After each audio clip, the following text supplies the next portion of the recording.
আসসালামু আলাইকুম। আশা করি সকলে ভালো আছেন। আমি এডভোকেট আসাদুল সাইম।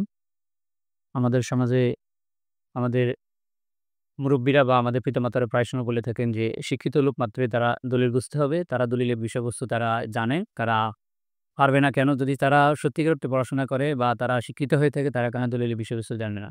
আজকে আমি আপনাদের সাথে দলিলের কিছু গুরুত্বপূর্ণ গুরুত্বপূর্ণ বিষয় আমি বলতেছি কিন্তু আপনাদের কাছে হয়তোবা দলিলের বিষয়বস্তুগুলো হয়তোবা সহজ মনে হইতে পারে।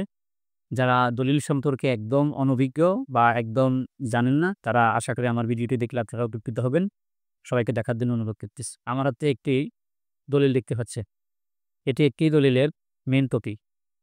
আমার কাছে আরেকটা দলিল আছে, এদের একে হচ্ছে মেইন কে দলিলের মধ্যে যখন দলিলের মেইন কপি আপনারা দেখবেন, দলিলের আপনারা একদম উপরিভাগে, একদম উপরিভাগে রাইট সাইডে বা ডান পাশে এইখানে একটা নাম্বার দেখবেন। এটা হচ্ছে দলিলের নাম্বার। আর দলিলের বাম পাশে এপাশে আরেকটি নাম্বার দেখবেন, এটি হচ্ছে দলিলের ক্রমিক নাম্বার। অথবা দলিলের একদম সেন্টার থেকে একদম মিডল সাইডে আপনারা এখানে একটা দলিলের একটা নাম্বার দেখতে পাবেন। তারপরে দলিলের একদম নাম্বারের নিচে দাতা গ্রহীতা। গ্রহীতার নামটি উপরিভাগে থাকবে, দাতার নামটি নিম্নভাগে থাকবে। দাতার পরে গ্রহীতা এবং কি দলিলটি লিখেছে, দলিলের রকম কি, দলিলের মূল্য কত, জমির পরিমাণ কত, এই কথাগুলো আমাদের ১ম পেজে থাকে। আবার যিনি দলিল দাতা থাকেন তার নামটা এখানে আড়াআড়িভাবে এ পাশে দিয়ে দেওয়া থাকে।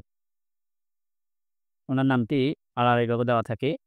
পরবর্তী সময়ে আপনি দলিলটি এই বাম পাশে দেখবেন, দলিলটি কোন রেজিস্ট্রি অফিসে হয়েছে, কত সালে হয়েছে, এই আনুষ্ঠানিক এই বিবরণগুলো আপনি বাম পাশে দেখতে পান। তার পরবর্তী যে আপনি পাতাটা দিয়ে দূর যান, দলিলে শুধু এক পাতাতে লেখা হয়। শুধু এক পাতাতে মানে এক পাতাতে লেখা হয়, এক পাতাতে লেখা হবে, এপিঠ-ওপিঠ হবে না। এক পাতা বলতে বোঝাচ্ছি আমি শুধু একটা সাইডে লেখা হবে। পরবর্তী সময়ে দলিলটা আপনি যদি আবার পড়েন, দলিলে এখানে আপনার উপরের সত্যগুলো গণনা থাকবে।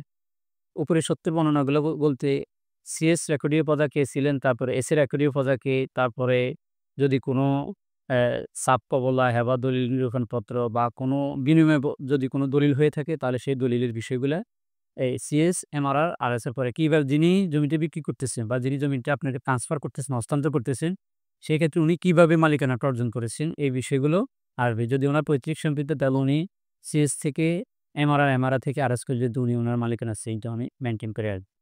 তার পরবর্তী সময়ে যে গুরুত্বপূর্ণ বিষয়টি সেটি হচ্ছে দলিলের যে তফসিল যেটা থাকে। দলিলের তফসিলটা হচ্ছে খুবই গুরুত্বপূর্ণ একটি বিষয়। আপনি উপরের ২ পাতা পড়ার পরে আপনি একদম লাস্টে লিখবেন যে তফসিল সম্পত্তির বিবরণ।